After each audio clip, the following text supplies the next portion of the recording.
कुछ वर्षों पहले आपको स्मरण होगा, जिन्होंने गौ सेवा गौ पालन किया है, कुछ वर्षों पहले गौ माता पर एक रोग आया था। और उस रोग में होता क्या था कि पैर में घाव हो जाते थे या पूरे शरीर में घाव पड़ जाते थे। तो कुछ वर्षों पहले गौ माता पर यह रोग आया।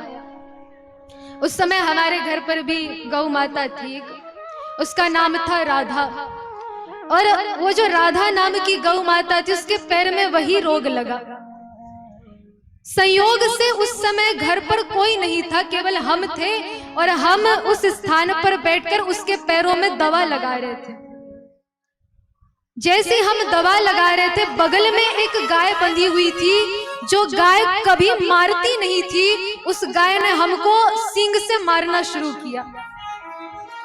हमको लगा इसको हो क्या गया, हमने एक दो बार उसका मुंह हटा दिया, लेकिन महाराज वो 2-3 बार हमको मारती रही, और एक बार तो इतने जोर से मारी कि हम वहीं पर गिर गए। और जैसे गिरे, हमने क्या देखा कि हमारे आगे ही बड़ा लंबा सा एक सर्प था, काले रंग का, बिल्कुल इतने निकट, और इतने निकट में था कि हमारी स्थिति ये ना हो पाई कि हम उठकर भाग जाए। हम तो वहीं पर गिर गए, और वो हमारे बिल्कुल निकट। लेकिन उस गौ माता ने इतनी जोर से फुंकार लगाई कि उस गौ माता के मुख की ध्वनि से वो सर्प हमारे सामने से मुड़कर निकल गया और भाग गए। कुछ समय तक तो हमको कुछ याद ही नहीं रहा क्या हो रहा है, लेकिन थोड़े समय बाद इस बात का आभास हुआ कि आज इस गौ माता ने हमारे जीवन की रक्षा की, प्राणों की रक्षा की। और महाराज उस समय हमने गौ माता का जो प्रेम होता है वो हमने प्रत्यक्ष दर्शन किया।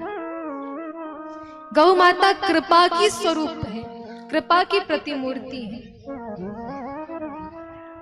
लेकिन आज की स्थिति क्या है? आपको एक बात सुनकर बड़ा दुख होगा, बड़ा कष्ट होगा और बड़ा आश्चर्य भी होगा। हमारे देश में गाय को क्या कहा जाता है? क्या कहा जाता है? माता कहा जाता है। इस भारतवर्ष में गौ माता को मां की संज्ञा दी गई है। लेकिन आप सबको पता है, पूरे विश्व में यही भारतवर्ष गौ माता के मांस को निर्यात करने वाला दूसरा सबसे बड़ा देश है। गौ माता का मांस यदि सबसे ज्यादा निर्यात किया जाता है दूसरे नंबर पर, तो वो हमारे देश से होता है। और इस बात पर पूरा विश्व हंसता है कि देखो तो सही, ये भारतवासी जिसे मां कहते हैं उसी का मांस बेचने का काम करते हैं। क्या कोई आदमी ऐसा है, क्या कोई व्यक्ति ऐसा है जो अपनी मां का मांस काटकर बेच सकता हो? लेकिन कितना दुर्भाग्य है, कितनी दुर्दशा है कि ये हमारा भारतवर्ष है जहां पर हम अपनी मां का मांस बेचने का काम कर रहे हैं। हमारी गौ माता का मांस काट कर बेचा जा रहा है। और ये स्थिति कैसी है? आपने तो घर से गाय बाहर निकाल दी, आपको कोई मतलब नहीं गाय से। कोई विधर्मी उस गौ माता को उठाकर ले जाता है, कसाई खाने में छोड़ आता है, लेकिन ये भी नहीं कि कसाई खाने में उस गाय को सीधा काट दिया जाए। ये बात कहते हुए हमें बड़ा कष्ट होता, हमें कभी कहने की इच्छा नहीं होती, लेकिन आप सबको जानना जरूरी है। कसाई खाने में एक गौ माता की स्थिति क्या होती है? सबसे पहले उसके चारों पैरों को बांधकर उल्टा लटकाया जाता है। 4 दिन गौ माता को भूखा प्यासा रखा जाता है, तब भी उसके प्राण नहीं निकलते। तो दुष्ट कसाई क्या करते हैं? गर्म गर्म खौलता हुआ जल ले जाकर उस गौ माता के शरीर पर डालते हैं, फिर भी उसके प्राण नहीं निकले, तब भी उसके प्राण नहीं निकलते। तब कसाई क्या करता है? एक तीखा एक छुरा लाकर गौ माता के गले पर चोट करता है, और उसका प्रभाव क्या होता है? एक एक बूंद करके रक्त पूरा नीचे गिरता जाता है। चमड़े उधेड़ कर उसकी ये दुर्दशा की जाती है। सत्य कहें तो हमारे शास्त्रों में तो वर्णन आता है कि गौ माता के विषय में ये बात कहनी नहीं चाहिए, और हमें बड़ा कष्ट होता है, हमें कहने का मन भी नहीं होता कभी, लेकिन फिर भी हम चाहते हैं कि सबको पता तो चले कि हमारी गलतियों की वजह से, हमारी वजह से गौ माता की क्या स्थिति हुई है। आज हमने अपने घर में कुत्ते पाल लिए, बिल्लियां पाल ली, लेकिन एक गौ माता नहीं पाल पाए, एक गौ माता की सेवा नहीं कर पाए। हमने घर से गाय बाहर निकाली। दूध सबको चाहिए, दही सबको चाहिए, लोग कहते हैं शुद्ध दूध चाहिए, गौ माता का दूध चाहिए, लेकिन पाल रहे हैं कुत्ते और बिल्लियां। अरे जो पाल रहे हो उससे दूध लो ना, तुमको गौ माता के दूध को प्राप्त करने का अधिकार किसने दिया है? अपने आप को गौ माता के दुग्ध से पोषण करने का अधिकारी आप तभी समझिए जब आपने जीवन में किसी गौ माता की सेवा की हो। यदि गौ माता की सेवा नहीं कर सकते तो एक बूंद भी दूध पीने के आप अधिकारी नहीं कहे गए हैं। आपको कोई अधिकार नहीं दुग्ध पान करने का, आपको कोई अधिकार नहीं दधी का सेवन करने का, यदि आप जीवन में एक गौ माता की सेवा नहीं कर पाए। महल जैसे घर हमने बना लिए, पर घर से गायों को बाहर निकाल दिया। कुत्ते पाल रहे हैं, बिल्लियां पाल रहे हैं। देखिए, हमारा सनातन धर्म किसी जीव का विरोध नहीं करता। पहली रोटी गौ माता की तो आखिरी रोटी कुत्ते के लिए भी कही गई है। प्रेम करो कुत्ते से भी, लेकिन सबके लिए एक स्थान निर्धारित है। कुत्तों का स्थान घर के बाहर है, गौ माता का स्थान घर के भीतर है। हमने उल्टा कर दिया, गायों को बाहर कर दिया, कुत्ते बिल्लियां घर पर बिठा दिए, और यही दुर्दशा है। हमारा देश भारतवर्ष, ये विश्व गुरु कब बनेगा? ये देश कब बचेगा? जब गाय बचेगी तभी देश बचेगा।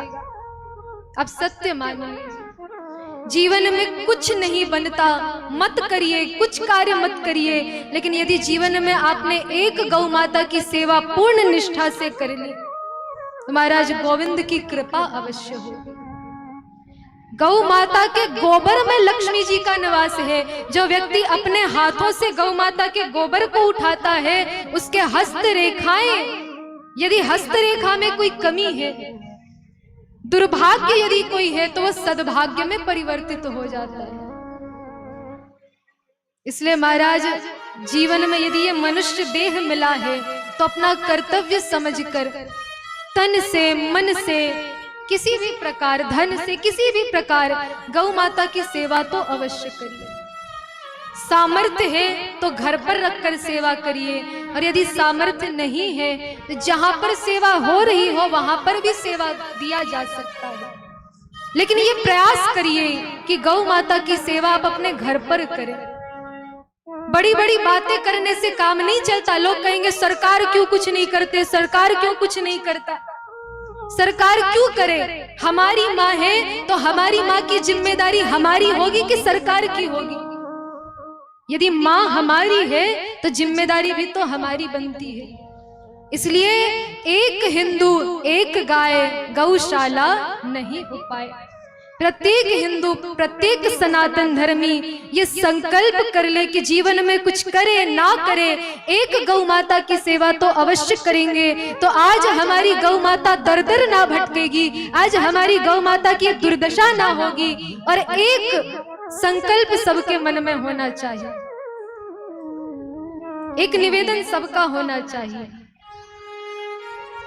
कि सब एक प्रयास करे, सब एक निवेदन करे कि जितना जल्दी हो सके गौ माता को राष्ट्र माता घोषित किया जाए। और एक बार हमारी गौ माता राष्ट्र माता घोषित हो गई तो किसी भी धर्मी की ये मजाल नहीं कि हमारी गौ माता पर छुरा चला सके, उसका वध कर सके। इसलिए गौ माता को राष्ट्र माता घोषित करना अभी भारतवर्ष में यदि सबसे आवश्यक कोई कार्य है।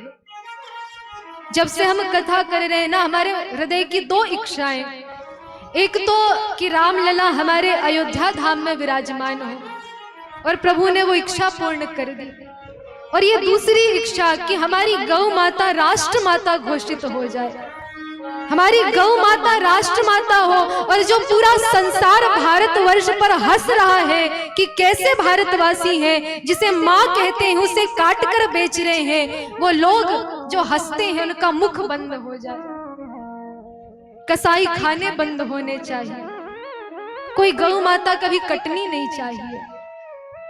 इसलिए खूब प्रेम करिए, गौ माता प्रेम करने के लिए, जिसने गौ माता की सेवा की उससे गोविंद अवश्य रीझ जाते। इसलिए घर पे वृद्ध हैं तो हमें वृद्धों की खूब सेवा करनी चाहिए, और उसी प्रकार गौ वंश की, गौ माता की खूब सेवा करें। शिव जी के मंदिर जा रहे हैं, नंदी की खूब पूजा कर रहे हैं, खूब नैवेद्य लगा रहे हैं, लेकिन मंदिर के बाहर खड़ा हुआ जो नंदी है उसे डंडे से मार रहे हैं। क्या शिव जी प्रसन्न हो जाएंगे? बिल्कुल नहीं होंगे। हम पाषाण के बने हुए नंदी की सेवा कर रहे हैं, असली नंदी को डंडे से मार रहे हैं, शिव जी कभी प्रसन्न नहीं हो सकते। इसलिए सबकी सेवा करो, सबसे प्रेम करो, हमारा सनातन धर्म यही सिखाता है।